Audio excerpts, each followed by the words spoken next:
الرحمن الرحيم الحمد لله الصلاة والسلام على رسول الله وعلى آله وصحبه ومن والاه وبعد.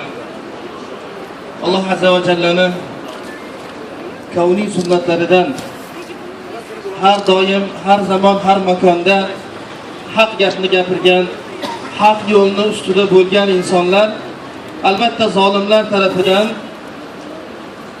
to'sqinlikka, qarshilikka uchrab kelganlar.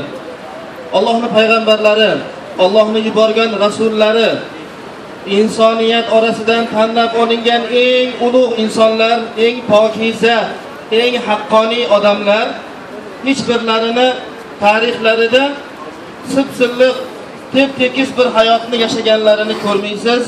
Balki Alloh Azza va Jalla Qur'oni Karimda marhamat qilib dediki: Ahasiban nasu an yutraku an yaqulu amanna wa hum la yuftanun. İnsanlar nima deb o'ylaydilar? Mo'min bo'ldik.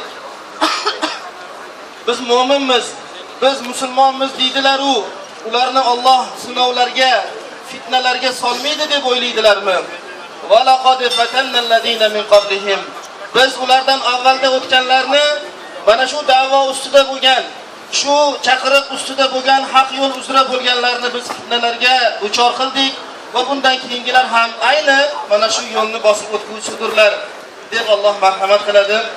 Qorakamiz O'zbekistonda qo'l bilan sanaladigan eng yaxshi odamlar, eng olim insonlar, eng taqvodorlar, insoniyatning eng sarasi agarki qo'l bilan sanaladigan bo'lsa, ikkita bo'lsa bittasi, uchta bo'lsa bittasi bo'lgan bir inson mana bugungi kelib zolimlarning zulmidan jabr chekdilar.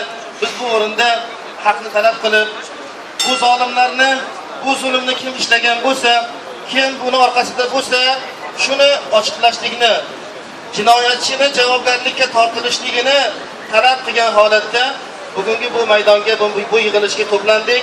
Alloh Azza va Jalla hammalarimizni haq ustida doimo bo'lishligini, barqaror bo'lishligini, har qanaqa keladigan og'irlik, sinovlar siz bizni bu haq yo'ldan qayra qaytara olmasligini so'ragan holatda sizlarga oxirgi so'zimiz tashakkurlar aytamiz. Alloh rozi bo'lsin barchalaringizdan.